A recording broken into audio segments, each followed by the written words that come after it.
Hey, what up, guys? Back in the seat, reacting to this week's video. This one was sent over to me. Let's see what we got. We're going to see a flood of home inventory, or you think the market's going to remain tight for an extended period of time? I have talked for quite a while about how the Federal Reserve has put a poison pill into the real estate market, and that poison pill is the low rate mortgages. Before we go any further, everybody on YouTube and in these social media streets, everybody is taking the opportunity to gain attention by saying the sky is falling, the market is going to crash, things of that nature. I disagree. From my professional opinion, we do not have the metrics, the environment in place to have massive deflation or decrease of prices across the board. You may see that in certain specific areas or local areas as far as real estate is concerned. Think technology, and where some of these folks were going over the pandemic to work. Because of the shortage of homes, home prices shot up in those areas. And so the stuff that you are seeing corrections on or a decrease in price are in those areas. But keep in mind that we've had a 40, 45, 50% run up. So even the decreases, we still have a long way to go to get back to baseline, to normal, 2019 and beyond. So excellent question. Let's see what this gentleman has to say. He said a poison pill. I think I know where he's going, but I won't assume. Let's continue this. 5% of the people in the country have a mortgage at or below 3%. 65% of the people in the country have a mortgage at or below 4%. 42% of all the homes in the country have no mortgage at all. So, you know what, let me play a little bit more. Well, it is very hard to see that any of these people will become distressed. And if you want to have a real estate crash and you want to have increasing inventory, you must have distressed sellers. Agree 100%. Where's the distress coming from?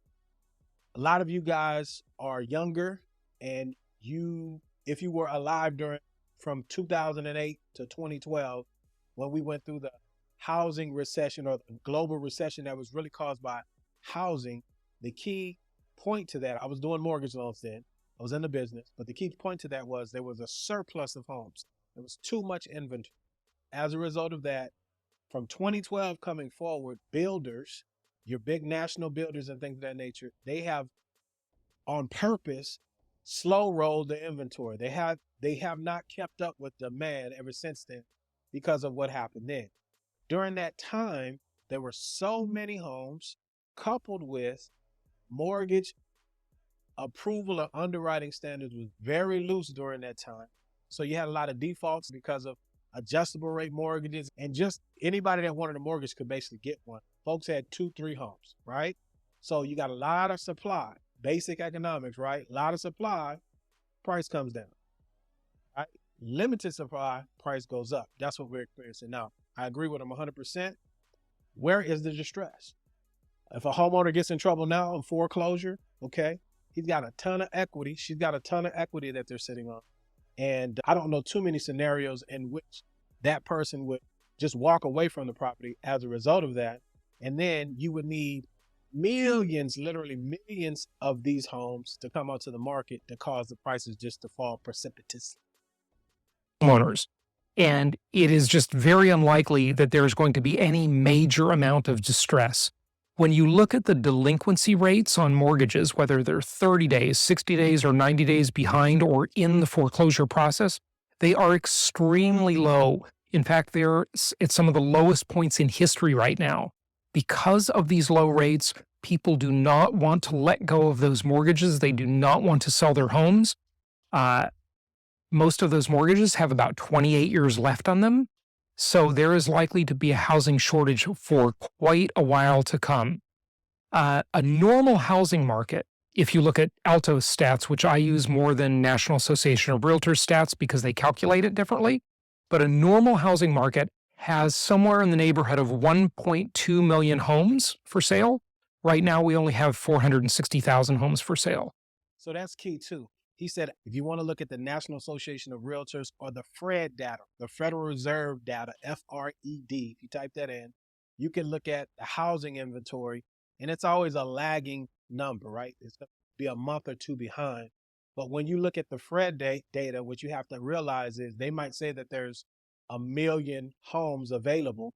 That's counting homes that are under contract or that permits have been pulled to build. Doesn't necessarily mean that someone is living in them. So if you take that million or so homes, 1.2 million homes that you'll see on NAR, National Association of Realtors, or Fred, the Federal Reserve Data Board, he's getting at 460 because those are actually homes that people can live in. Okay, you can buy and sell and folks can live in, those aren't homes that need to be constructed.